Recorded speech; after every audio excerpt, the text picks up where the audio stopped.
I'm doing my workshops and seminars and stuff like that, is celebrating the things that you do well and rewarding all the efforts that you make. And not just the things you do well, but everything. So rewarding efforts and celebrating successes. Very, very important. You will realize that there is no loss. There is no coming last. Because the only time there should be a level of, I don't want to say punishment, because I'm not a punishment person. I am a rewards person. The only time that there should be a punishment is when you have a situation where you get the consequences of your action and also the consequences of your inaction.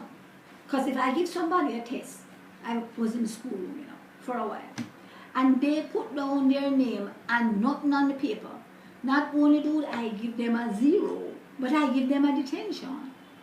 And in addition to that, they are given X hours of detention when they have to learn the material. End of story.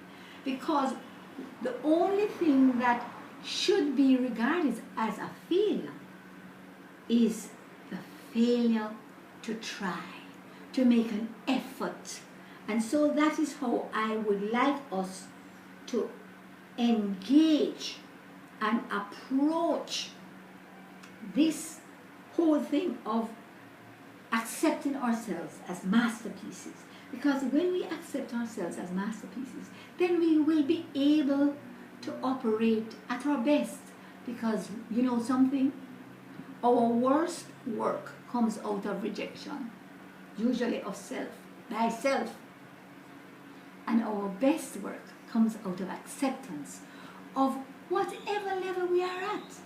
And of course it also brings to the fore the fact that we do not want to compete with anybody but ourselves. And so my responsibility is to improve from today into the place where I become better than I did today, tomorrow. Not comparing with anybody else.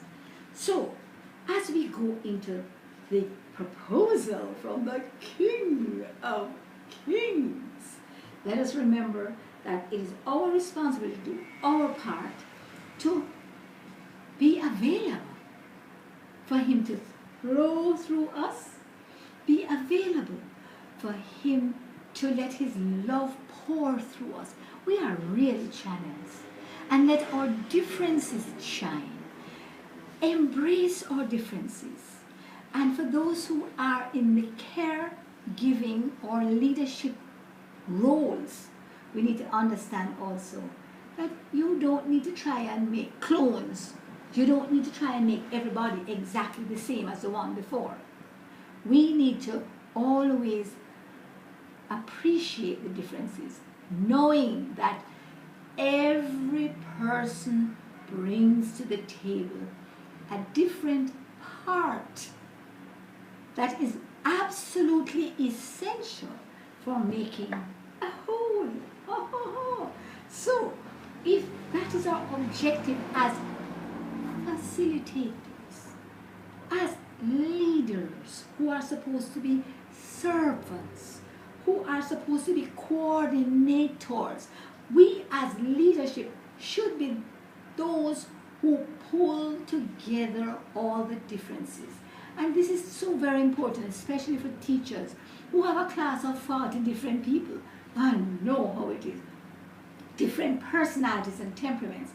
We all need training in the area of recognizing the geniuses that are in each person. There is not a person alive that does not have a genius. Did I say so? Yes. But where did I get it from? Ta-da! I got it from the Masterpiece book, the operations manual that told me everything I needed to know about geniuses. Because in it, it says we are, the less important that we seem to be, that is what makes us more important. Because those parts that appear less attractive are those parts that are absolutely more important, essential. You can't do without them. Because if you think of your body parts are those that you would not want to be exposed, you can't do without them. And have you ever seen an operation in progress? Sometimes you watch these medical shows and you see all the blood and the fat and the flab and the... I could never do surgery at all. Then you realize that those are absolutely essential. So don't look at the physical appearance. Recognize that every part is essential. And as we have that attitude, then we realize that not only are we masterpieces in our own right, but we are also masterpieces as we come together to become the bride that is complete at the end of the age.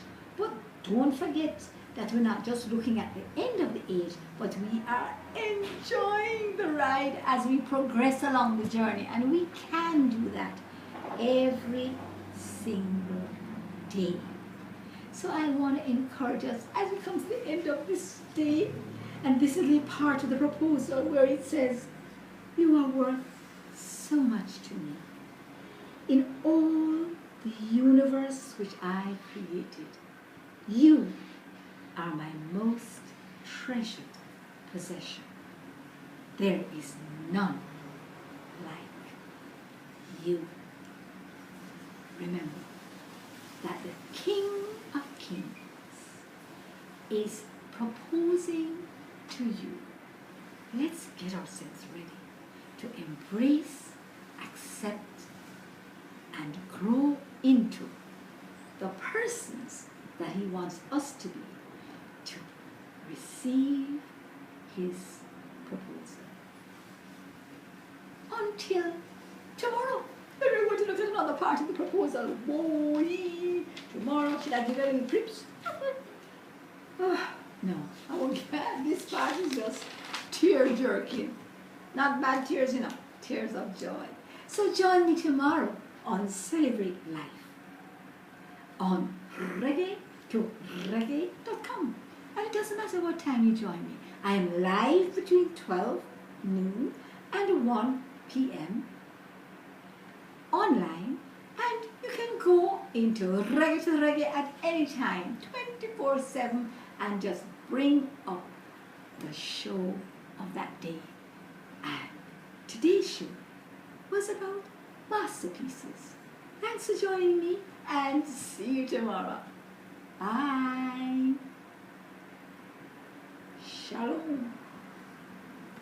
Everything in perfect upright order. Nothing missing, nothing broken. Why am I off? I'm supposed to do my wave. I'm almost sure I did the wave. No. I'm supposed to be taken off of audio and then kept on video for at least a minute. Oh yeah, that is fine. Am I still on video? Yeah, man, I don't know what you have to do. Okay, wonderful. All right. Great.